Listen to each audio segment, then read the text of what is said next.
At what rate, what is the time that a substance is taking to disintegrate itself is nothing but activity. The radioactive substances lose half of its atoms because of disintegration, and the time required for this phenomena is called as half-life.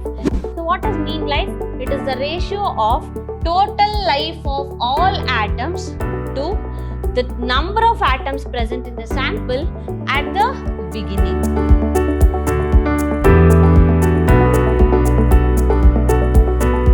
Hello all, welcome to session 3 of chapter 13 Nuclei. This is Swati from Department of Physics, Vidhyaashram PRE-UNVERSITY College, the Temple of Excellence, Mysuru.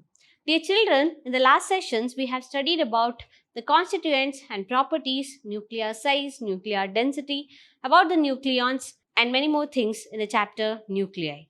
Today we shall study about an important concept, that is radioactivity, and many more interesting concepts.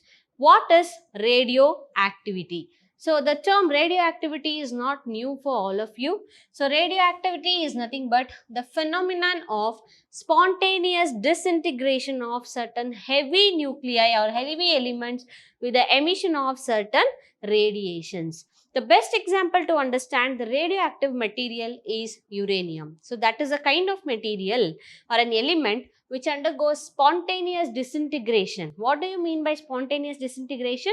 The emission of certain types of radiations to end up its life. It takes too many years to lose its strength by emitting many radiations. So it takes a long time by emitting continuous radiations to get disintegrated. So it's a phenomenon of spontaneous disintegration or spontaneous nuclear disintegration of certain heavy elements with the emission of certain radiations is called as radioactivity. So radioactivity or activity of a radioactive substance is nothing but the rate of disintegration of radioactive substance, which means at what rate, what is the time that a substance is taking to disintegrate itself is nothing but activity. Rate means time. So with respect to time, the disintegration is calculated to find the activity of a radioactive substance. So who discovered this radioactivity or the term activity? It is Henry Becquerel discovered the phenomenon of radioactivity, and hence in the respect of his name, the unit of activity is Becquerel. So the substance which emit radiations spontaneously are called as radioactive substances. The substances that undergoes this radioactivity phenomenon is called as radioactive substances. It is found that in the periodic table, the elements which are having its atomic number from 83 to 92 are naturally radioactive substances. What are the most commonly known radioactive substances or elements? We can say it is uranium, radium, thorium, plutonium and radon. So these are the elements which comes under the atomic number 83 to 92 in a periodic table. So these are the most commonly known elements which are radioactive in nature naturally. So what is the SI unit of activity? The SI unit of activity is Becquerel. If you are writing full word Becquerel, then it should start from a small letter, or symbolically it is represented as BQ. So activity is said to be 1 Becquerel when one atom disintegrates in 1 second. So when one atom disintegrates in 1 second, it is said to be one activity. What is the practical unit of activity? You might have all heard about this word called Curie. Curie is the practical unit of activity, symbolically represented as Ci. So why it is Curie? It is in the name of a famous scientist who contributed in the concept or in the subject of radioactivity by inventing radium. So she is Marie Curie, and so when can you say the activity is said to be 1 Curie, and what is the difference between or relation between the Becquerel and Curie? Let us see now. So activity is said to be 1 Curie when 3.7 into 10 power 10 atom disintegrates in 1 second. The relation between Curie and Becquerel is 1 Curie is equal to 3.7 into 10 power 10 Becquerel. So the activity is said to be 1 Becquerel if one atom disintegrates in 1 second. The activity is said to be 1 Curie if 3.7 into 10 power 10 atom disintegrates in 1 second.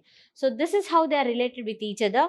1 curie is equal to 3.7 into 10 power 10 becquerels. So let's move on to the next important topic in radioactivity, that is half-life, which is denoted as T-half. So as the name suggests, half-life. What does it mean? It is the time during which the half of the atoms of a radioactive substance disintegrates. They undergo disintegration. The radioactive substances lose half of its atoms because of disintegration, and the time required for this phenomena is called as half-life. For example, the half-life of a radioisotope.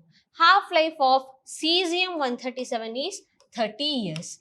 So what is the amount of atoms that left after 30 years we can calculate? It is 4 milligrams, which means initially we have taken 8 milligrams. So the half-life of cesium is 30 years. So after 30 years, the number of atoms or the cesium atom, initially it is 8 milligram. So after 30 years it will be 4 milligrams, which means 30 years is the time taken by cesium to lose half of its atoms. So to lose half of its mass. So that is half-life. So in the another 30 years, it will be 2 milligrams. Next another 30 years, it will be 1 milligrams. So in the decay curve, this is the initial weight of a cesium atom, that is 8 milligrams. After 30 years, it becomes 4 milligrams. After next 30 years, it becomes 2 milligram.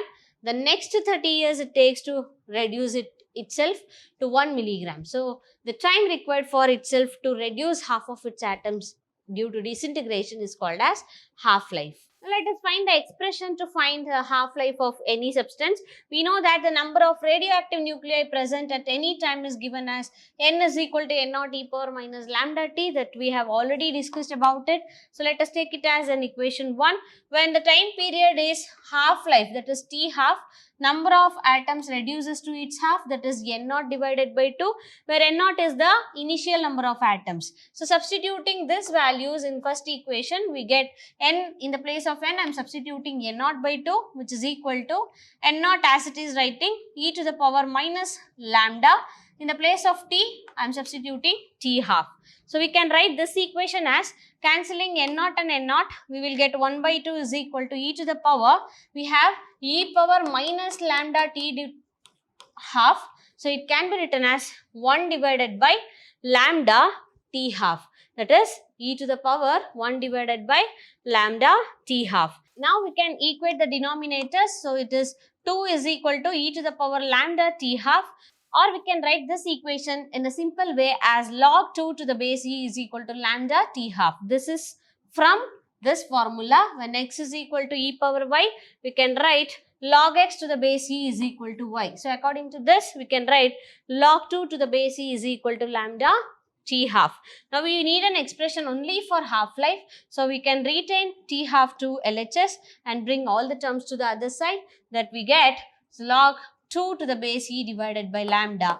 So knowing the value of lambda, we can find the half-life of any radioactive substance. So this is a very important expression, that is half-life T half is equal to log 2 to the base e divided by lambda. Now let us write log 2 to the base e in terms of log to the base 10. So for that we have to multiply 2.303 and we can write log 2 to the base 10. That is, you all know about the conversion of natural logs, that is T half is equal to 2.303 log 2 to the base 10 divided by lambda. So log 2 value to the base 10 is 0.3010. So substituting the value here, that is T half is equal to 2.303 into 0.3010, that's the value of log 2 to the base 10 divided by lambda. Multiplying these two, we get 0.693 divided by lambda is the expression for, final expression for half-life of a radioactive substance. That is T half is equal to 0.693 divided by lambda. So our next important concept is mean life, which is denoted by tau, or we can even denote it by T. So what is mean life? It is the ratio of total life of all atoms to the number of atoms present in the sample at the beginning, which means it's the ratio of total life, the whole life of all atoms, to the number of atoms that was initially present in it is called as mean life. It is nothing but the expression for the mean life is given by T is equal to, or tau is equal to 1 divided by lambda. But what is lambda? It is a decay constant. It's not a wavelength. It's a decay constant of radioactive substance. So we have an idea about the half-life expression and the mean life expression now. Now let us write the relation between half-life and mean life, how they are related with each other. So we have half-life is equal to 0.693 divided by lambda, or we can write it as 0.693 into tau, because we know mean life tau is equal to 1 divided by lambda. So we have lambda in the denominator, 1 by lambda is nothing but tau, which is mean life. So we can write it as T half is equal to 0.693 into tau, where T half is the half-life and tau is the mean life, and from this expression we can write half-life is equal to 0.693 times the mean life. So this is how they are related with each other. So in this session, we have learnt about radioactivity, radioactive substances, and the terms which are related with radioactivity, that is half-life, mean life, and the relation between them. In the next session, we shall learn more things about the concept called nuclei. See you all in the next session. Take care all of you. Thank you.